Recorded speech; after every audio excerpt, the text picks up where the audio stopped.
It's a beautiful cloudy morning here in Boca del Rio, Veracruz, where I live. And right behind the camera is the Gulf of Mexico. There are only a few people out running, walking their dogs, not that many. And this is mid-May 2020.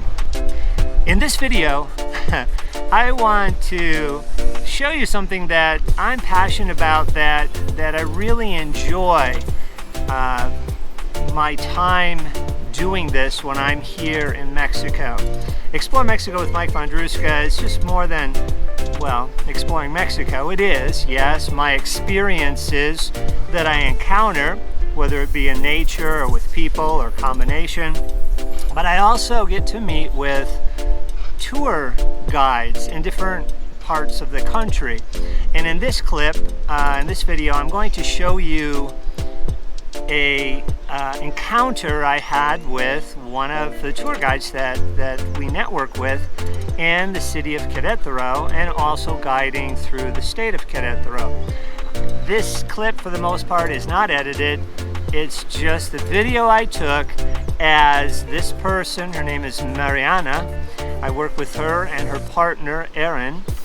And this clip is just about Mariana showing me some of the different places that she takes people on the tours of the city of Queretaro. Thought you might enjoy this. It's uncut, and so you're going to see the mistakes we make, and it's okay. It's showing exactly how my day was at the time that I was doing this last year. I hope you enjoy it. Sit back and take a look.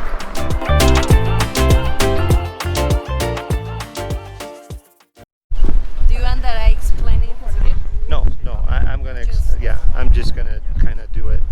Sure. One of the things, let me take my hat off so they can see me. Take two. One of the things that the city of Queretaro, let's start again. Take three. One of the things that the city of Queretaro is known for is their aqueducts. Many years ago, when the Spanish came, there's a river here, and they were building factories near the river, and of course they were polluting the river, and that was the same river the people were drinking from, and that was a problem. And so eventually, in the early 1700s, they built this.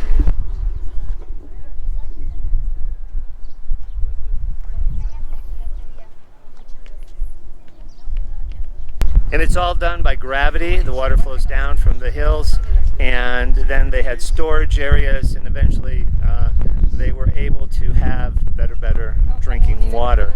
And so it's really nice to see this. These aqueducts, as I said, are hundreds of years old here in Queretaro.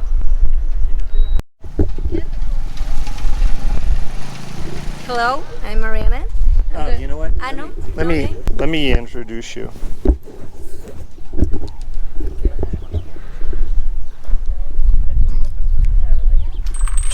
Uh-oh. The person, the guide I met, her name is Mariana, and she's going to explain something. If you've been to Mexico, you may have seen these kind of dowels in the past, and she's going to explain how they came to be and where they're made. Hello, well, I want to talk about these little dolls that now are very famous. The name in the language Otomi is Leles. And these dolls start in the little town, in a community, San Ildefonso, in a Amialco town in the south part of Querétaro. So these people, the women, used to have it's a beautiful story, because the mothers in the ancient times used to create this doll for his daughter. They do it by hands with all the costume they wear on his town, the traditional costume. And the beautiful thing is that the daughters doesn't have any other doll, only the doll. And with the time pass, the people start to rescue this tradition, but now they commerce it and help a lot to the communities of women doing this, because with this work all these communities are working, helping their families, because almost all these women are alone. because their husband went to North America, United States, to work. So they have to live with the family and get the money for help them. So it's a very nice story about the dolls that now are very famous, and it happened in Querétaro.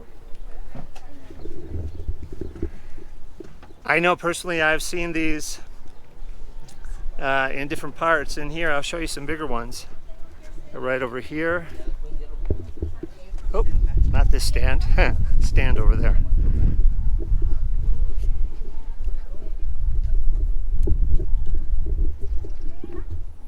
Here's some bigger ones right there.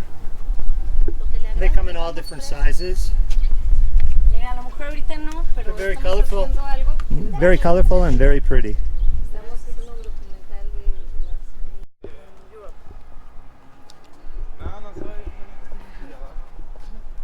If you're familiar with Mexico history, you know that at one time they had an emperor. In fact, they were Maximiliano. Fernando Maximiliano. Maximiliano, okay. Fernando Maximiliano. If you're familiar with Mexico history, you know that at one time there was an emperor. Came from France, Fernando Maximiliano. And he was here. It didn't last all that long. Eventually what happened was the local people, they wanted him to get out, and he was holed up in this place behind me. And back in May of, what time was it? 15 de mayo. Okay, but what year? 1868. This was back in 1868, and if you can see this... 1876. Okay, let's start. Let's do it again. That's a nice thing about video. We can start again. 1876. Okay. 1800. No, in Spanish, 1867. 1867. 1867 is when he went into power. When he was executed. Okay. He arrived in Mexico in 1864. Right. 1864. So he was only here 2 years 2 years before, we have the revolution against France. That we won just the first battle, and it's why it's very famous. La Batalla de 5 de Mayo. Right. That is very famous is because Mexican won that battle against France, the best soldiers in the world, and it's why it's very famous. But the thing is that this battle go on. I mean, in 1864, Maximilian of Habsburg arrived in Mexico to be the emperor. He was sent and helped by Napoleon III. And they were only 3 years with this battle of power, with Maximilian of Habsburg to be the emperor, and in the other side, the president of Mexico, Benito Juárez. Finally, this battle was over here in Querétaro with the execution of Maximilian of Habsburg and 2 other leaders, and it happened in June 1867, here in the Hill of the Bells, here in Querétaro. Okay. So he was holed up here, and this thing right here, this hole, this is actually created by cannons. They shot through the wall to get to him, and they were able to capture him. So it's not just age and wear and tear and this thing falling down. This is actually where they punctured the wall and were able to get inside.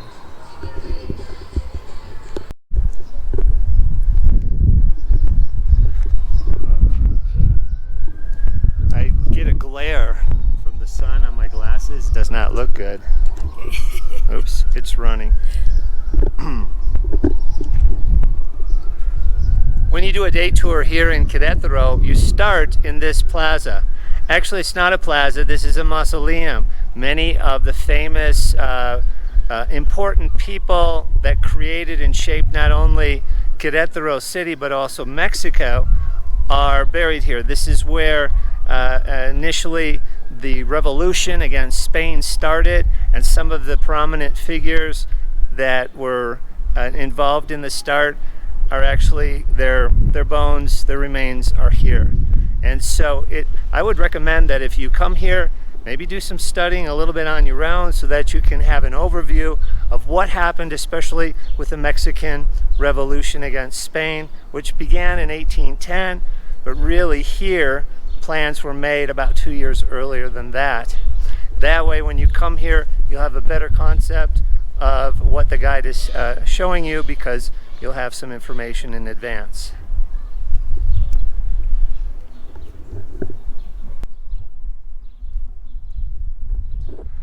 You'll also get to see some of the statues of the people that were involved, not only in the revolution, but also in the creation of the town, the city.